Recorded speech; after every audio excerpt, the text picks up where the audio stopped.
Hello guys. आज जो है यूनिफॉर्म रोटेटिंग फ्रेम को नॉन इनर्शियल फ्रेम भी बोलते हैं और अर्थ भी हमारी एक नॉन इनर्शियल फ्रेम है। ठीक है। अब यूनिफॉर्म रोटेटिंग फ्रेम में ही कोरिलेसिस एक्सेलरेशन एंड फोर्स भी फाइंड करते हैं। मेन इसमें जो है एक एक्सलेटेड फ्रेम में यदि कोई बॉडी है, कोई एम मास का पार्टिकल ऑब्जेक्ट बॉडी है, तो उस पर एक हम पहले क्या करते थे, एक स्यूडो फोर्स फाइंड करते थे। और स्यूडो फोर्स के जो है दो पार्ट होते हैं। एक होता है यहां पर सेंट्रीफ्यूगल फोर्स और दूसरा होता है कोरिलेसिस फोर्स। न्यूटन के सेकंड लॉ को वैलिड कराने के लिए नॉन इनर्शियल फ्रेम में हम दो फोर्स ऐड करते हैं, वो होते हैं कोरिलेसिस फोर्स और दूसरा जो है सेंट्रीफ्यूगल फोर्स। तो आज जो मैं डेरिवेशन ड्राइव करने जा रहा हूं वो यूनिफॉर्म रोटेटिंग फ्रेम के थ्रू कोरिलेसिस फोर्स और एक्सेलरेशन डिफाइन करेंगे और इसी में एक टर्म और निकल कर आएगा जिसे हम सेंट्रीफ्यूगल फोर्स बोलते हैं। पहले ये थोड़ी सी यहाँ पर लिटरेचर देख लेते हैं, फिर फ्रेम बनाते हैं और फिर फ्रेम से डिस्क्राइब करते हैं। सबसे पहले हम क्या करते हैं, दो फ्रेम ले लेते हैं। सबसे पहले हम क्या करते हैं, दो फ्रेम ले लेते हैं। अभी तक inertial frame, non inertial frame जितना है उसमें दो फ्रेम लेके स्टडी करते रहे। मेरे जितने लेक्चर अभी तक हुए, 7 लेक्चर 6 कहीं ना कहीं हमने दो फ्रेम लेके स्टडी करी है। अब इसमें देखिए, एक फ्रेम ये है,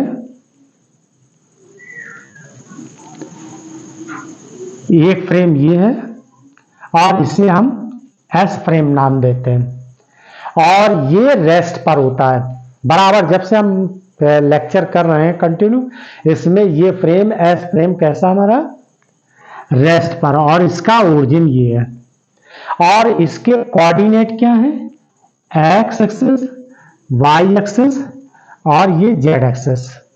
क्लियर है। एक फ्रेम हम और ले लेते हैं और वो फ्रेम होगा S frame, S prime frame. इस एस प्राइम फ्रेम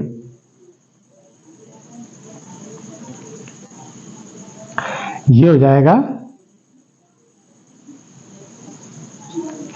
इसके अकॉर्डिंग ये कौन सा, ये वाला फ्रेम जो है एस फ्रेम है यानी इनर्शियल फ्रेम है, और ये दूसरा जो हम फ्रेम ले रहे हैं इसको एस प्राइम से रिप्रेजेंट करेंगे और इसके कोऑर्डिनेट होंगे एक्स प्राइम, वाई प्राइम और जेड प्राइम। क्लियर है। दोनों फ्रेम ओ पर ही कॉन्साइड कर रहे हैं, दोनों के ओरिजिन ओ पॉइंट पर कॉन्साइड कर रहे हैं। क्लियर है। लेकिन जो ये एस प्राइम फ्रेम है ये नॉन इनर्शियल फ्रेम है। क्यों नॉन इनर्शियल फ्रेम है, इसलिए क्योंकि ये वाला फ्रेम एस फ्रेम जो है अपने एक्सिस के अबाउट घूम रहा है। ये जो है एंगुलर वेलोसिटी से, एक यूनिफॉर्म एंगुलर वेलोसिटी से अपने एक्सिस के अबाउट घूम रहा है। जैसे अर्थ जो है अपने एक्सिस के अबाउट रोटेट करती है, उसी तरीके से ये फ्रेम भी ये जो है अपने एक्सिस के अबाउट रोटेट कर रहा है। क्लियर है। और ये रोटेशन एंगल कितना होगा, थीटा होगा। क्यों होगा थीटा, अगर ये एंगुलर वेलोसिटी ओमेगा है तो एंगुलर डिस्प्लेसमेंट इक्वल टू क्या होता है, एंगुलर डिस्प्लेसमेंट इक्वल टू होता है एंगुलर वेलोसिटी इनटू टाइम, यानी थीटा इक्वल टू होता है एंगुलर वेलोसिटी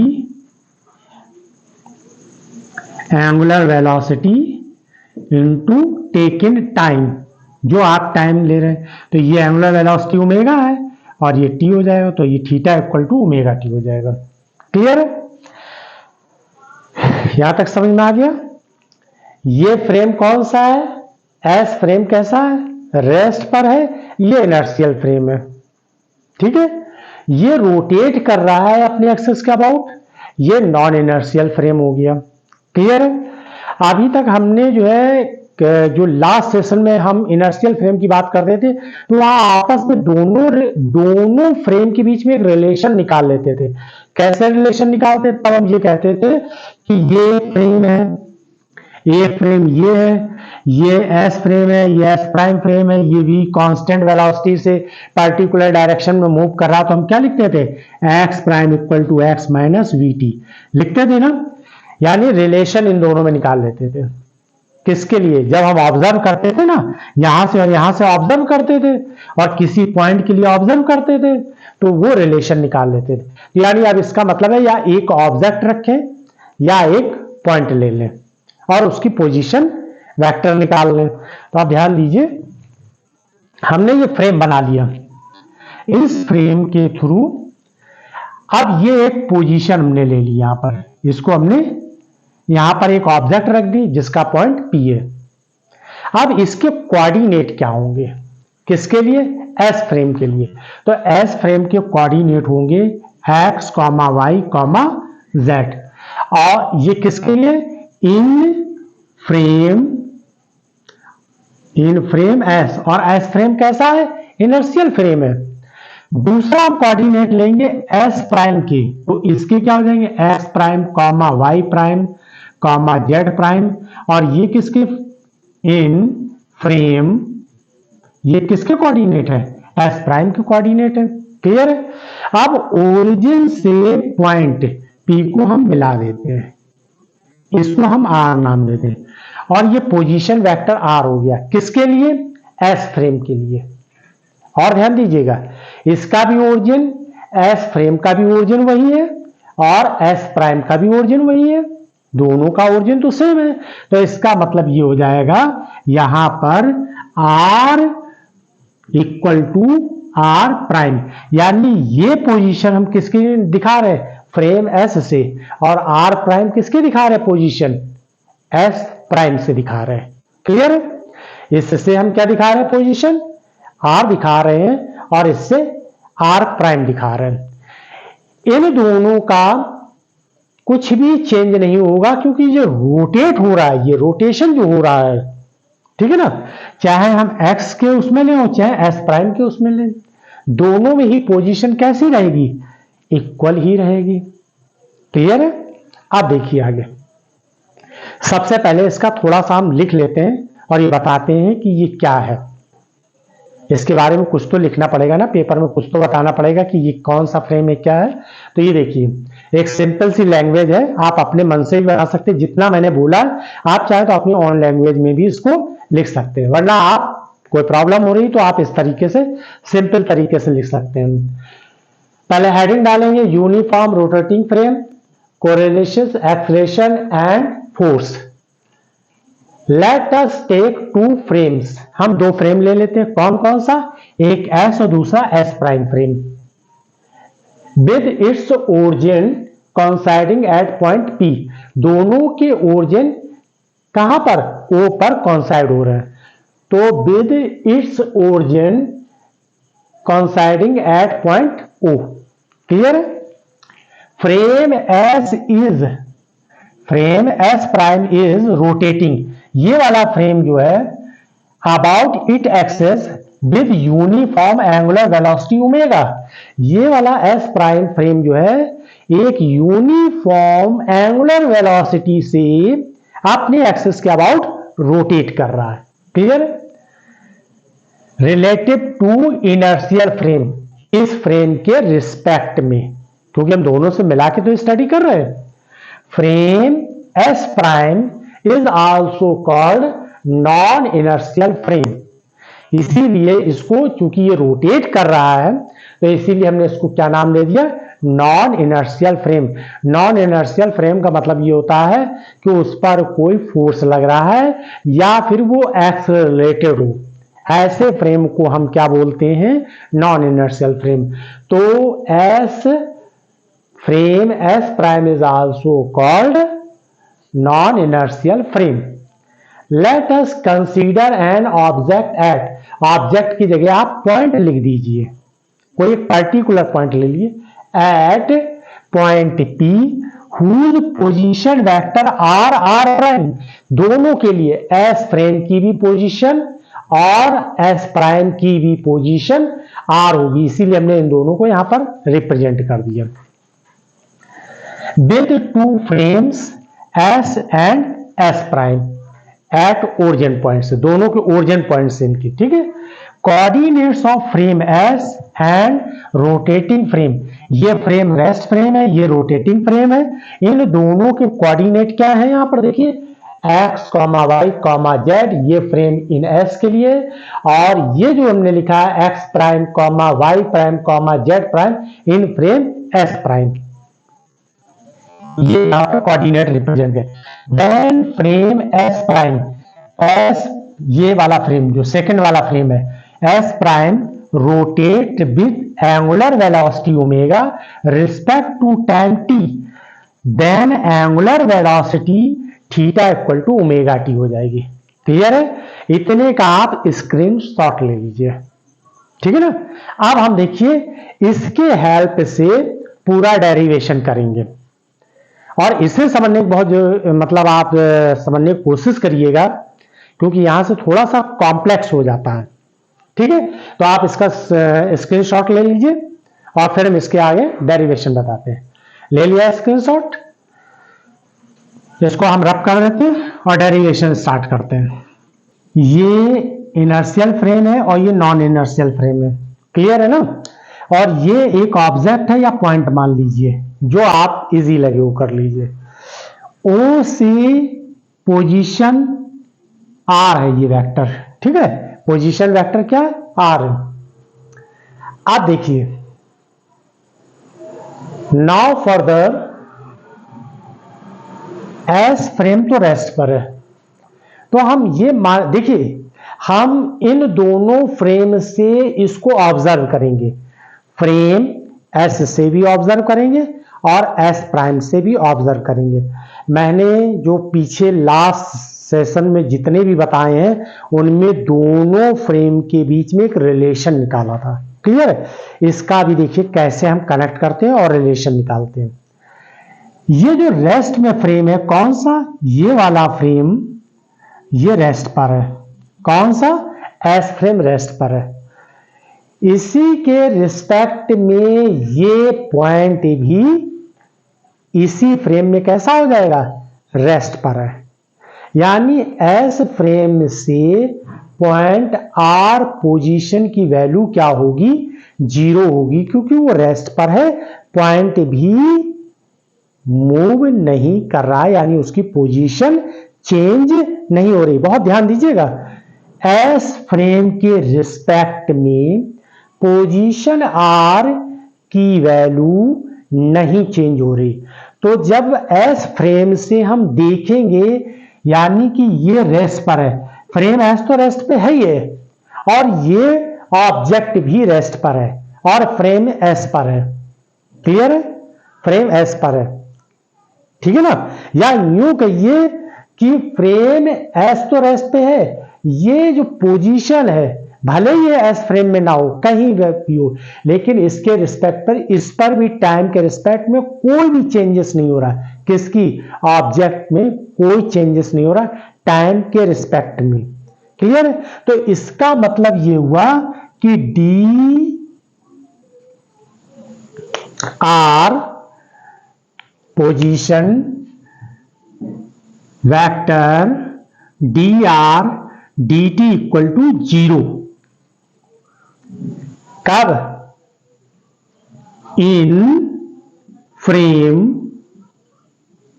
हम appear to in frame, appear is in frame S, किस फ्रेम से देख रहे हैं, फ्रेम एस से जब हम देखेंगे, और ये भी रेस्ट पर है और फ्रेम भी प्राइम, ये वाला फ्रेम जो है रेस्ट पर है और ये पॉइंट पर भी, यानी टाइम के रिस्पेक्ट में पोजीशन में कोई चेंजेस नहीं हो रहा है। तो इन फ्रेम एस अपेयर, यानी फ्रेम एस से जो अपेयर होगा वो D R upon D T equal to 0 हो जाएगा, क्योंकि टाइम के रिस्पेक्ट में कोई चेंजेस नहीं हो रही, क्लियर है। आप जरा ध्यान दीजिए, ये एस प्राइम फ्रेम है, ये तो रोटेट कर रहा है, किससे? ओमेगा वेलोसिटी से। तो देखिए जब ये फ्रेम ऐसे होगा तो आपने ध्यान दिया होगा कि जैसे हम ट्रेन में बैठे हुए हैं और ट्रेन में बैठे हुए और ट्रेन चल रही है, तो हम ये देखते हैं कि पेड़ पौधे चल रहे हैं, जबकि रियल में क्या होता है? पेड़ पौधे तो रेस्ट पर होते हैं। तो पेड़ पौधे, जो भी चीजें ऑब्जेक्ट होती हैं वो तो रेस्ट पर होती हैं, लेकिन जब ट्रेन चल रही होती है तो हमें महसूस होता है और वो अपोजिट डायरेक्शन में चलते हुए दिखाई देते हैं। तो देखिए ये एस प्राइम फ्रेम में अगर ये ऐसे चल रहा है तो ये पॉइंट ऐसे चलता हुआ दिखाई देगा, यानी उसके अपोजिट दिखाई देगा। तो यानी फ्रेम एस के द्वारा एपियर जो होगा, किसके?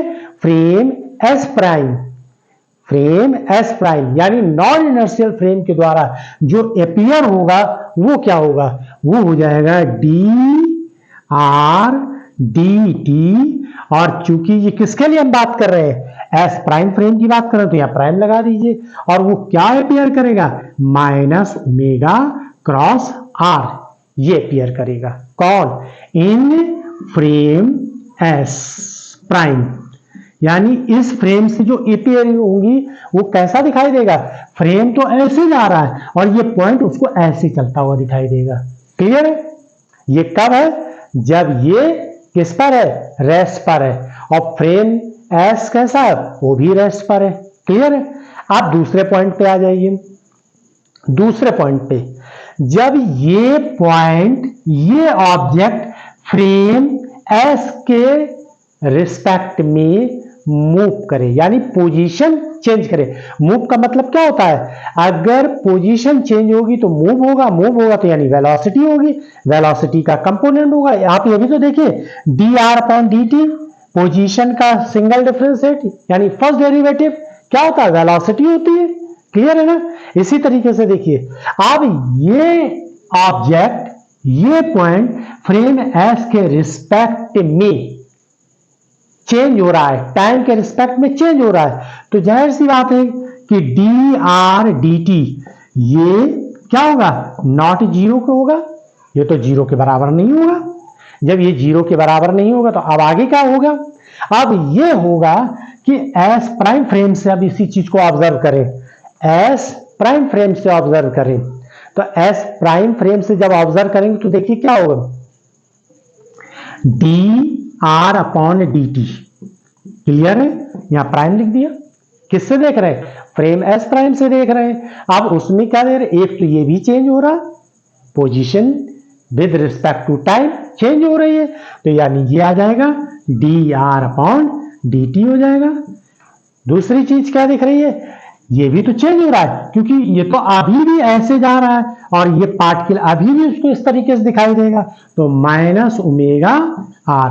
ये जो है आपकी बार एपियर जो होगा फ्रेम एस प्राइम से होगा। क्लियर है? फिर से एक बात समझिए, ये पॉइंट या ये ऑब्जेक्ट, इसके रिस्पेक्ट पर कोई भी चेंज नहीं हो रहा टाइम के रिस्पेक्ट में, तो D R upon D T equal to zero in frame S, यानी एपियर कैसा होगा? हमें जीरो दिखाई देगा। लेकिन जब एस प्राइम से इसी कंडीशन को देखेंगे, इस पॉइंट के रेस्ट की, तो ये क्या होगा? फ्रेम एस प्राइम ऐसे रोटेट कर रहा है तो उसको पॉइंट ऐसे, यानी ऑब्जेक्ट ऐसे चलती हुई दिखाई देगी, तो उस केस में क्या आ जाएगा? Omega minus omega cross R हो जाएगा। ये वेक्टर फॉर्म में लिख दीजिए। क्लियर है? क्योंकि कोई ऑब्जेक्ट, मैंने पहले ही बताया कि जैसे ट्रेन है, बस है, कोई भी चीज अगर उसमें बैठा हुआ ऑब्जर्वर और कोई स्टेशनरी बॉडी को देखता है तो क्या दिखाई देता है? उसको ये दिखाई दे चल हो रहा है, लेकिन उसको समझ में आता है कि वो स्टेशनरी बॉडी चल रही है और अपोजिट चल रही होती। सेम वही केस यहां पर आ जाएगा। क्लियर है? अब हमने कहा कि ये ऑब्जेक्ट या ये point with respect to time change हो रही है, तो जब ये चेंज हो रही है तो फ्रेम एस से हम क्या एस से देखेंगे तो अब वो जीरो नहीं होगी। रेस्ट पॉइंट इससे, यानी रेस्ट फ्रेम से इनर्शियल फ्रेम से देखेंगे तो जीरो नहीं होगी पोजीशन उसकी, बल्कि कुछ ना कुछ वेलोसिटी उसकी यानी dr/dt कुछ ना कुछ होगी, और वो dr/dt ये वैल्यू है। क्लियर है? कब? जब हम फ्रेम अब इससे देखने लगेंगे। जब फ्रेम नॉन इनर्शियल फ्रेम से देखेंगे तो उसके पास दो वेलोसिटी, एक तो इस फ्रेम की, इस फ्रेम के इसके मोशन की वजह से एक तो वेलोसिटी आ रही है, और दूसरी क्या आ रही है? अपने स्वयं इटसेल्फ यानी कि ये जो ओमेगा एंगल से यानी कि यूनिफॉर्म एंगुलर वेलोसिटी से जो रोटेट हो रहा है तो उसके लिए ये आ जाएगा। तो कुल मिला यहां पर टोटल यानी कि एस प्राइम फ्रेम से जो हमें पोजीशन डेरिवेटिव मिलेगा, इसे पोजीशन डेरिवेटिव एक तरीके से देखा तो ये वेलोसिटी है, तो पोजीशन डेरिवेटिव हमको ये मिल जाएगा। तो यहां पर इसको हम क्या लिख सकते हैं? v, ये देखिए dr/dt को v प्राइम लिख सकते हैं, इसको हम क्या लिख सकते हैं? v लिख सकते हैं, और यहां पर क्या लिखेंगे? Omega cross r। क्लियर है? और ये वेक्टर क्वांटिटीज है, ऐसे लिख दीजिए। अब देखिए v equal to v prime plus omega cross ये आ जाएगा आर के। क्लियर है? अब ये हमें क्या मिल गया? यानी एस फ्रेम से जो हम ऑब्जर्व कर रहे हैं, एस फ्रेम से जो ऑब्जर्व कर रहे हैं, किसको? इसको ऑब्जर्व करेंगे तो हमें ये मिलेगा रिजल्ट, यानी ये वेलोसिटी हो जाएगी। ये वेलोसिटी एक तरीके से किसकी हो गई? ये इनर्शियल फ्रेम की वेलोसिटी होगी, ये इनर्शियल फ्रेम की वेलोसिटी हो गई। ठीक है? Velocity of inertial frame. और ये वेलोसिटी कहां से ऑब्जर्व की जा रही है? जो वेलोसिटी ऑब्जर्व की जा रही है वो किससे की जा रही है? ये ऑब्जर्व जो की जा रही है ये वेलोसिटी ऑफ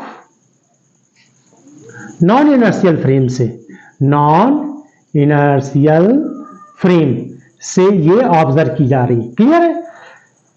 ये वेलोसिटी निकल आई। क्लियर है यहां तक? अब ये इक्वेशन बहुत इंपॉर्टेंट होगी, इसको ऐसे आप इक्वेशन फर्स्ट नाम दे दिए, इसको अब क्या नाम दे देंगे? इक्वेशन फर्स्ट दे देंगे। अब आगे देखिए, स्क्रीनशॉट ले लीजिए और ये हम रब कर दे रहे हैं। ठीक है ना?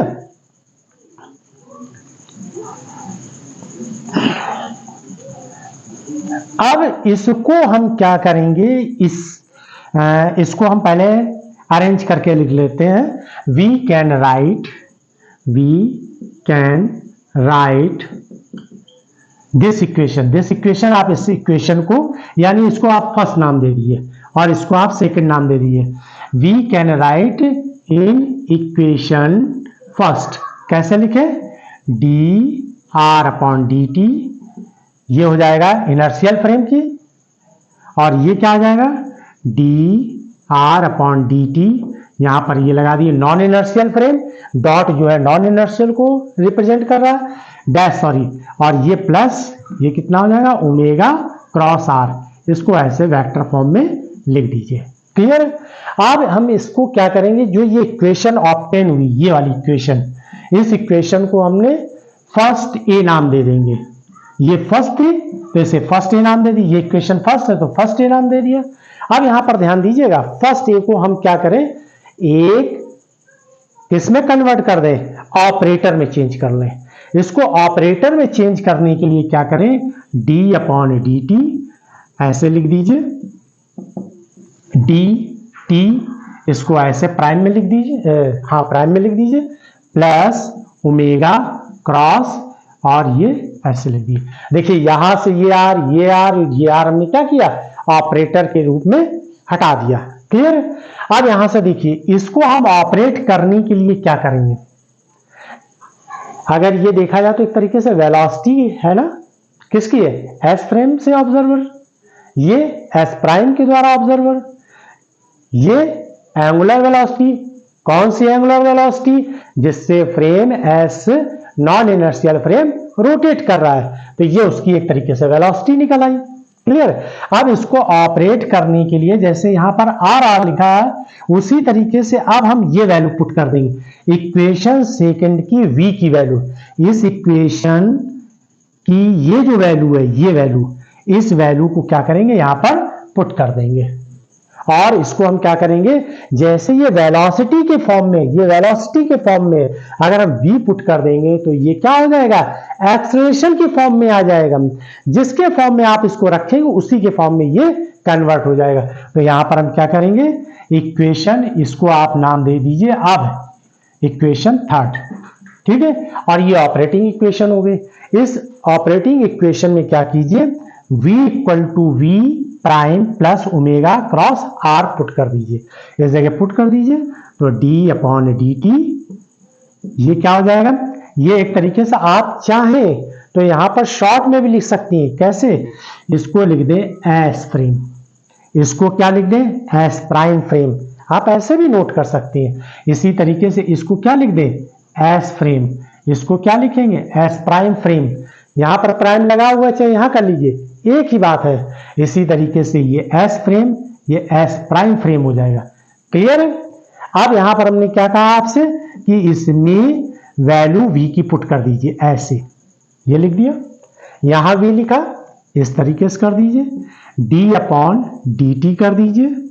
और ये एस प्राइम लगा दिया तो यहां डॉट लिखने की कोई जरूरत नहीं है। चाहे आप डॉट लगाएं, डैश लगाएं, या फिर आप एस प्राइम लिख दें, एक ही बात है। इसमें कोई कंफ्यूज होने की जरूरत नहीं है। आप देखिए v इक्वल टू, ये वैल्यू है ना, ये यहां लिख दीजिए। इसी तरीके से पूरे में ऑपरेट कर, जैसे r इसमें पूरे में ऑपरेट था उसी तरीके से यहां पर v ऑपरेट हो जाएगा। तो ओमेगा क्रॉस v हो जाएगा। क्लियर है। अब ध्यान दीजिएगा, यहां पर ये क्या आ जाएगा, ऐसे आ जाएगा। क्लियर। ये वेलोसिटी यहां आ गई, किसके लिए है, ऑब्जर्व। ऑब्जर्व किससे करेगा, एस फ्रेम से। एस फ्रेम का मतलब इनर्शियल फ्रेम, ठीक है। अब इसको हम आगे सॉल्व करते हैं। वेक्टर फॉर्म लिख दीजिए, ऑपरेट किया तो यानी वेक्टर फॉर्म में लिख दीजिए। इसको हम इरेज कर रहे हैं, यहां पर इक्वेशन फर्स्ट को इरेज किया। अब ये वैल्यू v इक्वल टू यहां पर पुट कर दीजिए। राइट हैंड में तो ऐसे रखिए, v upon D T, D V T,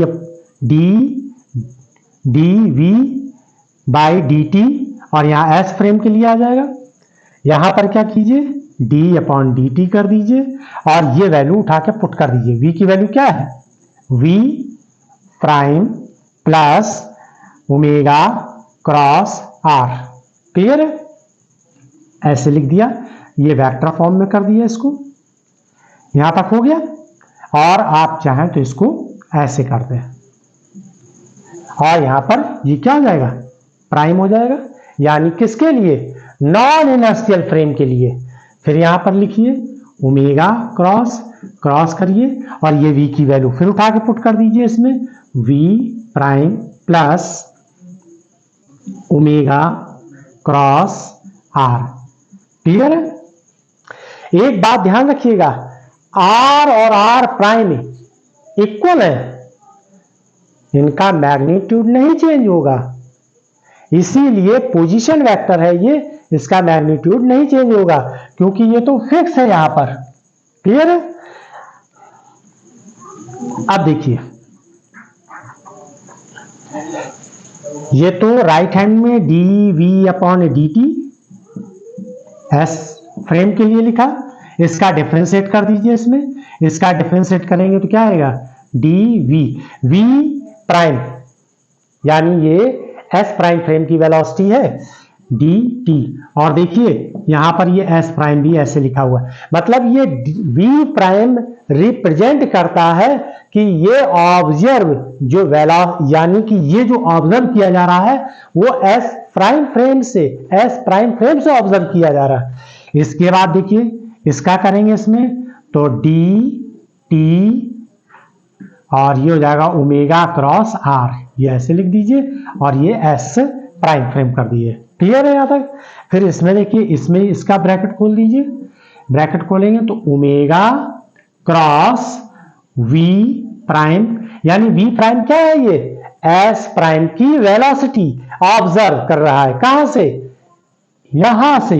किस से, एस प्राइम से। अब आइए इसका यहां मल्टीप्लाई कर दिए, प्लस ओमेगा क्रॉस, ये हो जाएगा ओमेगा क्रॉस आर, ये ऐसे।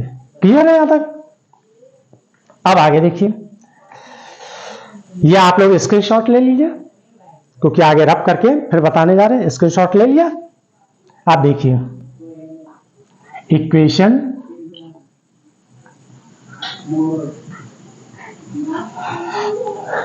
यहां पर लिखिए D we upon D T S equal to, इसको लिखिए तो ये D we prime upon D T, और यहां पर क्या कर दीजिए, ऐसे लिख दिए। क्लियर है? अब इस पर आ जाइए, यहां पर इसका डिफरेंशिएट करेंगे। पहले ओमेगा का डिफरेंशिएट करिए, D omega by D T cross are vector plus, अब आर का डिफरेंशिएट करिए, ओमेगा को रोक दीजिए तो D R upon D T हो जाएगा। क्लियर है? फिर इसके बाद यहां क्या करेंगे, और ये देखिए एस प्राइम लिखा हुआ है तो इसको आप ऐसे लिख दीजिए एस प्राइम। क्लियर है? यहां पर आ जाइए, ओमेगा क्रॉस वी प्राइम, और इसको वेक्टर लगा दीजिए ये, प्लस ये वाला टर्म लिख दीजिए omega prime cross omega, sorry omega cross r. ये क्लियर है? यहां तक समझ में आ गया? अब आगे देखिए, इसको तो ऐसे लिख दिए d we upon D t, ये एस लिख दिया, ये D we prime upon D T s prime, no problem, यहां तक तो कोई प्रॉब्लम नहीं होनी चाहिए। D omega by D t zero हो जाएगा। क्यों जीरो हो जाएगा? क्योंकि डी बाई ओमेगा क्या है, यूनिफॉर्म एंगुलर वेलोसिटी। ओमेगा क्या है, यूनिफॉर्म एंगुलर वेलोसिटी है। तो यहां पर आप देखिए किस जगह पे, यहीं पे लिख देते हैं, इस जगह पे लिख दें d omega by D T equal to zero, क्योंकि ओमेगा क्या है, यूनिफॉर्म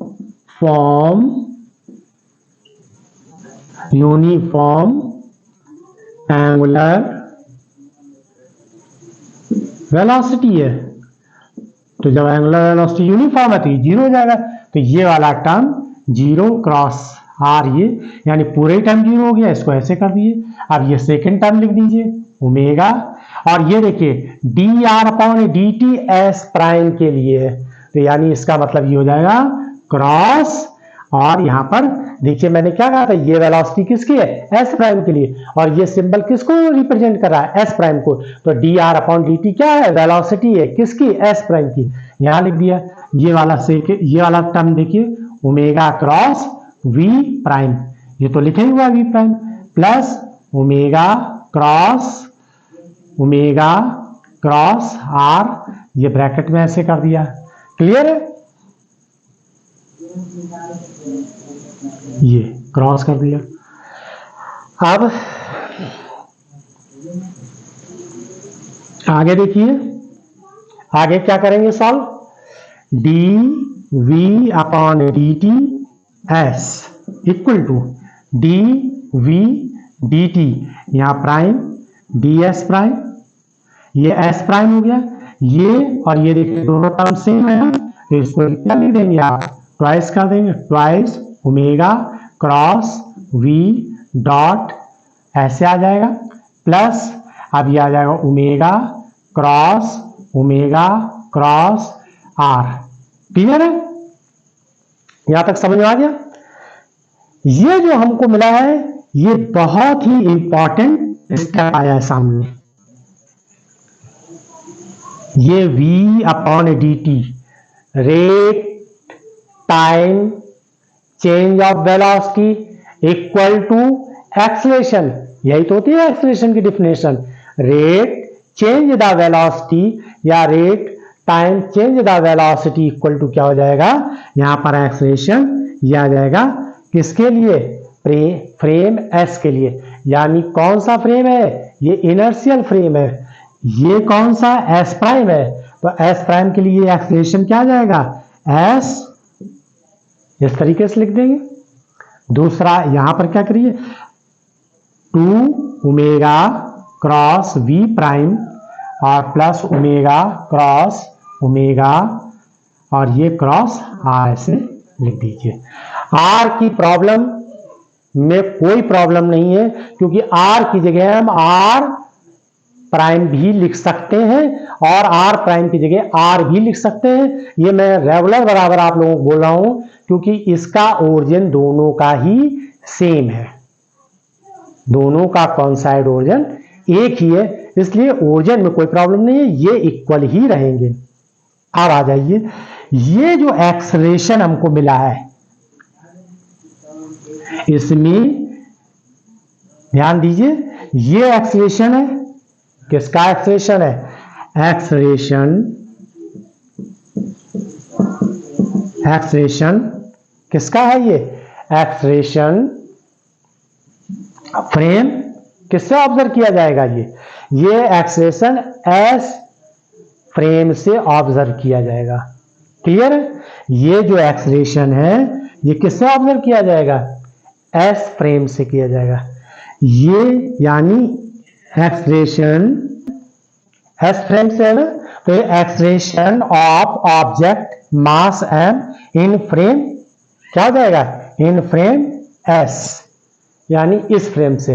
ये फ्रेम कौन है, इनर्शियल फ्रेम, इसको लिख सकते हैं इनर्शियल फ्रेम। इनर्शियल फ्रेम से हम इसको ऑब्जर्व कर रहे हैं, यानी किससे, इससे। एक्सलेशन जो ऑब्जर्व हो रहा है वो ये हो रहा है। अब इससे क्या हो जाएगा, एक्सलेशन ऑफ ऑब्जेक्ट कौन सी, ये ऑब्जेक्ट, इसका ऑब्जर्व कर रहे हैं ना, मास जिसका कितना मान लें एम है, इसका मास एम है, और किससे हम ऑब्जर्व कर रहे हैं, इन फ्रेम एस प्राइम, और एस प्राइम कौन है, नॉन इनर्शियल फ्रेम, ये नॉन इनर्शियल फ्रेम हो जाएगा। क्लियर है। अब ये जो टर्म हमको मिल रहा है, ये omega cross b, twice omega cross b, और ये डॉट लगा हुआ है, तो ये हम ऑब्जर्व कर रहे हैं ओमेगा क्रॉस बी, इसको हम नाम देते हैं, क्या नाम देंगे इसको, कोरिलियस फोर्स। ये क्या हो जाएगा, कोरिलियस फोर्स हो जाएगा। क्लियर है, सॉरी कोरिलियस एक्सलेशन हो जाएगा। भाई ये एक्सलेशन है, ये एक्सलेशन है, तो ये क्या हो जाएगा, कोरिलियस एक्सलेशन। देखिए हेडिंग क्या लिखा है, कोरिलियस एक्सलेशन।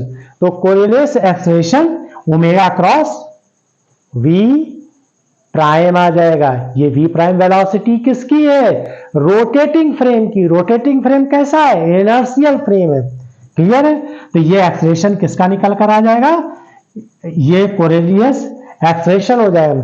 और ये जो निकल कर आएगा ये क्या हो जाएगा, omega cross omega into r, ये भी एक एक्सलेशन होगा जो सेंटीपिटल एक्सलेशन के अपोजिट काम करेगा। क्लियर है। अब इसको देखिए, हम स्क्रीनशॉट ले लीजिए और आगे हम बताते हैं कि क्या करना है। स्क्रीनशॉट ले लिया, क्लियर है।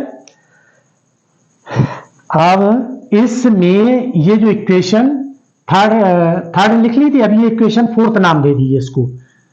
इक्वेशन थर्ड तक कर लिया था, देख लीजिएगा इक्वेशन। अब हमें तो याद भी नहीं कौन सी इक्वेशन है ये, तो इस इक्वेशन को आप नाम दे दीजिए फोर्थ। ये इक्वेशन फोर्थ हो गई।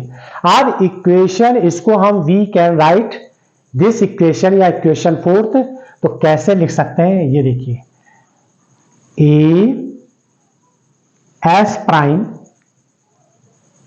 और ये सारे टर्म इस साइड आ जाएंगे इक्वल टू ए एस, यानी एस फ्रेम का एक्सप्रेशन है, minus 2 omega cross we prime plus, sorry minus, ये भी इधर आ जाएगा, इसको इधर लिख दीजिए, ओमेगा क्रॉस ये ऐसे लिख दिया, क्लियर है? ये एस फ्रेम का एक्सप्रेशन है, यहां देखिए मैंने लिख दिया expression of the object mass m in frame S prime. S prime frame कैसा है? नॉन इनर्शियल फ्रेम है। और ये एक्सप्रेशन किसका है? एस फ्रेम का है। एस फ्रेम कैसा है? इनर्शियल फ्रेम है। अब इसमें हम क्या करें, इस इक्वेशन फोर्थ में m का मल्टीप्लाई कर दें, मास का मल्टीप्लाई। ये क्या लिखा है हमने? देखिए मास m, तो इसमें मास m का मल्टीप्लाई कर दिए। मास m का मल्टीप्लाई करेंगे तो ये हो जाएगा a, ऐसे आ जाएगा। ऑब्जेक्ट पार्टिकल तो एक ही है, तो मास तो सब में एक ही आएगा, तो यहाँ m as हो जाएगा minus 2m omega cross v dot, ऐसे लिख दीजिए, minus m omega cross r, ये ऐसे लिख दिया। क्लियर है? अब यहां पर न्यूटन का सेकंड लॉ क्या होता है? न्यूटन का सेकंड लॉ होता है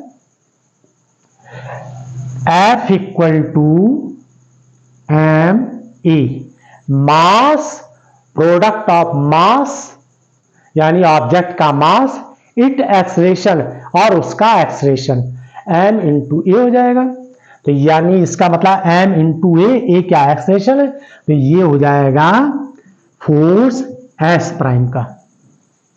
यानी कि यहां से ऑब्जर्वर जो है फोर्स क्या ऑब्जर्व करेगा? s प्राइम से फोर्स ये ऑब्जर्व करेगा।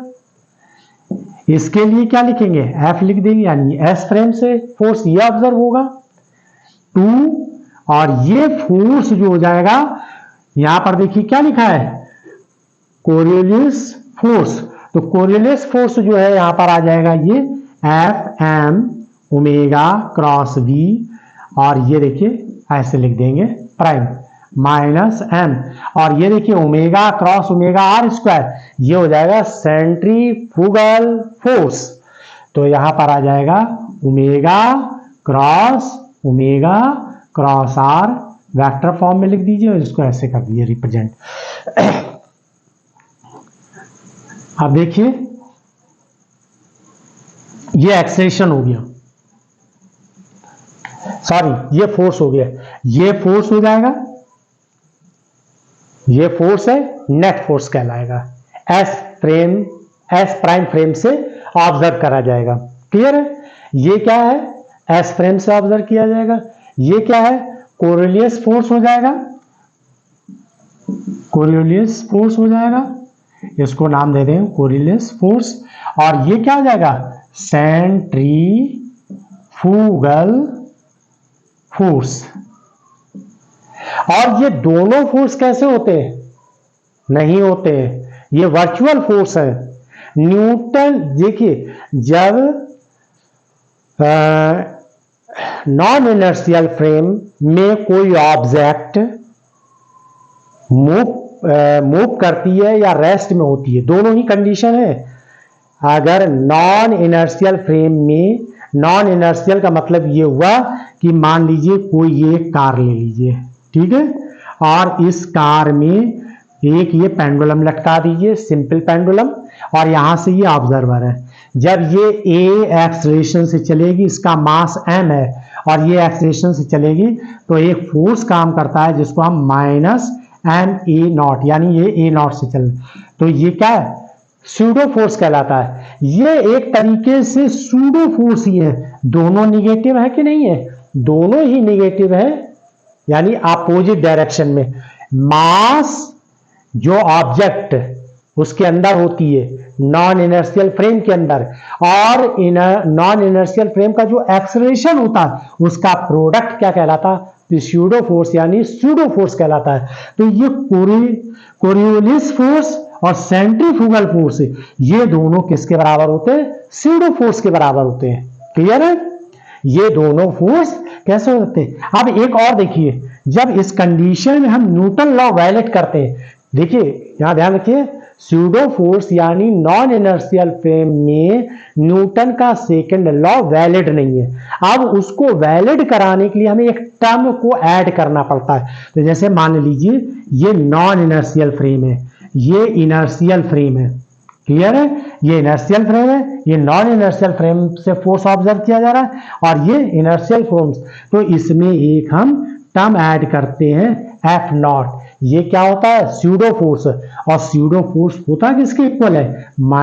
एम माइनस ए नॉट के, यानी माइनस एम ए नॉट के। ये नेगेटिव वैल्यू है कि नहीं? तो ये भी नेगेटिव टर्म है। और ये सेंट्रीफ्यूगल फोर्स कहाँ काम करता है?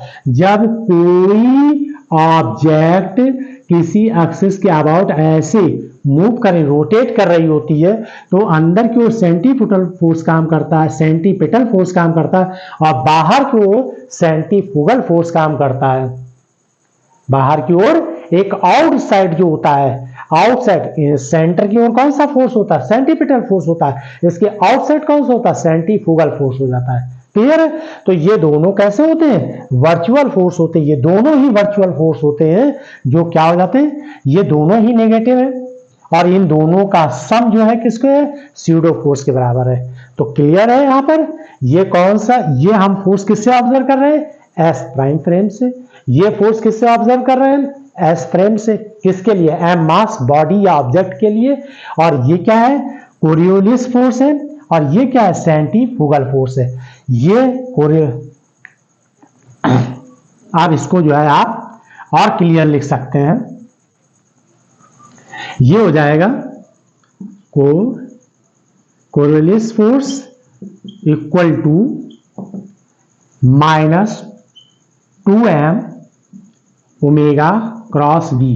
ये देखिए, अगर कोई बॉडी ओमेगा से रोटेट कर रही है, कोई बॉडी ओमेगा से रोटेट कर रही है और उसमें ये क्या है? वेलोसिटी टर्म भी आया है। किसका आया है velocity term? S prime frame का आया। इन दोनों में अगर ये कोई भी, इन दोनों में कोई भी जीरो हो गया, चाहे ये फ्रेम अगर रेस्ट में हो जाए या कोई ये ऑब्जेक्ट एस फ्रेम से जब ऑब्जर्व करते समय अगर पोजीशन चेंज नहीं कर रही है, तो कोरियोलिस फोर्स क्या हो जाएगा? जीरो हो जाएगा। When omega and v prime equal to zero, then Coriolis force is zero हो जाएगा। या तो ओमेगा, यानी अगर ये फ्रेम रेस्ट पर हो जाए, एंगुलर वेलोसिटी से मूव ही ना करे, या फिर इसके रिस्पेक्ट में इसका भी पोजीशन ना चेंज हो। किसके? एस प्राइम फ्रेम के रिस्पेक्ट में अगर पोजीशन नहीं चेंज हो रही है, टाइम के रिस्पेक्ट में पोजीशन नहीं बदल रही है, तो यानी इसका मतलब ये वेलोसिटी जीरो हो जाएगी। और अगर ये वेलोसिटी जीरो हो जाए या फिर ओमेगा जीरो हो जाए, तो दोनों ही केस में कोरियोलिस फोर्स कैसा हो जाएगा? जीरो हो जाएगा। यानी ये केस 1 हो गया। सेकंड केस क्या है? ये देखिए, omega cross b, omega cross v. तो v प्राइम है, यानी ये दोनों एक दूसरे के परपेंडिकुलर होते हैं। यहां पर ध्यान दीजिए, ओमेगा क्रॉस v, तो omega cross v prime equal to क्या हो जाएगा? Omega v prime sine theta. अब इसमें भी दो कंडीशन, अगर साइन थीटा की वैल्यू जीरो हो जाएगी तो ये दोनों कैसे हो जाए? यानी ओमेगा और v, यानी पार्टिकल की पोजीशन ओमेगा के पैरेलल हो गई चेंज होते समय, तो ये जीरो हो जाएगा। दूसरा, अगर थीटा इक्वल टू 90 डिग्री, अगर थीटा इक्वल टू जीरो हो जाए, तो यानी कोरियोलिस फोर्स जीरो हो जाएगा। इस केस में कोरियोलिस फोर्स कैसा हो जाएगा? कोरियोलिस फोर्स जीरो हो जाएगा। और दूसरा केस क्या हमने बताया यहां पर कि अगर theta equal to, if theta equal to 90 degree, theta equal to 90 degree हो जाए, तो साइन 90 की वैल्यू क्या होती है? 1 हो जाएगी। तो उस समय कोरियोलिस फोर्स, इसको कोरियोलिस फोर्स को एफसी से रिप्रेजेंट कर देते हैं। यहां पर कोरियोलिस फोर्स को एफसी से रिप्रेजेंट कर देंगे, तो ये एफसी बराबर जीरो, यहां पर एफसी, ये भी एफसी हो जाए। और ये एफसी यहां पर देखिए ओमेगा लिखा, ओमेगा ये मैग्नीट्यूड है, और साइन 90 की वैल्यू क्या होती है? साइन 90 की वैल्यू 1 हो जाती है। ये 91 हो गया, तो उस समय ये मैक्सिमम हो जाएगा। उस समय कोरियोलिस फोर्स मैक्सिमम ऑब्टेन होगा जब ओमेगा और बी के बीच में 90 डिग्री हो जाए। क्लियर है? तो आज मैंने आपको बताया है कोरिलेस एक्सेलरेशन एंड कोरिलेस फोर्स और यूनिफॉर्म रोटेटिंग फ्रेम के बारे में। मुझे उम्मीद है कि आप लोगों को अच्छे से समझ में आया होगा। ये आप जरूर जब आप इसको डायरी ड्राइव करिएगा तो वहां रिजल्ट पर आप इस तरीके से तो लिखेंगे और वहां पे क्लियर ये लिखिएगा आप, जैसे अगर आ जाता ये फोर्स किससे हम ऑब्जर्व कर रहे हैं, एस प्राइम फ्रेम यानी रोटेटिंग फ्रेम या नॉन इनर्शियल फ्रेम से। ये हम किससे ऑब्जर्व कर रहे हैं, एस फ्रेम से ये फोर्स ऑब्जर्व कर रहे हैं। और ये क्या है, कोरियोलिस फोर्स है, ये सेंट्रीफ्यूगल फोर्स है। इसी तरीके से आप पूरा यहां पर फाइनल करके लिख सकते हैं। इसको आप लिखेंगे, ये फोर्स किससे ऑब्जर्व किया जा रहा है, नॉन इनर्शियल फ्रेम से। ये क्या है, नेट फोर्स है, किसका, एस फ्रेम से ऑब्जर्व करते समय। ये क्या है, कोरियोलिस फोर्स है। ये क्या है, सेंट्रीफ्यूगल फोर्स है।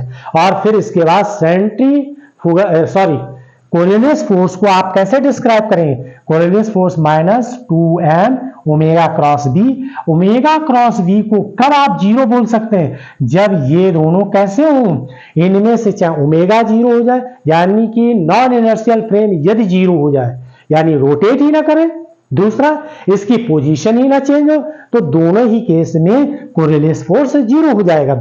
सेकंड केस में क्या है कि अगर ओमेगा क्रॉस वी डॉट, तो ओमेगा वी डॉट या डैश बोल लीजिए साइन थीटा, थीटा की वैल्यू यदि जीरो हो जाए तो दोनों पैरेलल, तो पैरेलल की कंडीशन में भी कोरियोलिस फोर्स जीरो होगा।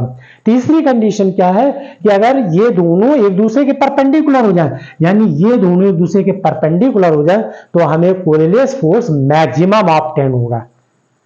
क्लियर है? तो आई होप कि आप लोगों को अच्छे से समझ में आया होगा।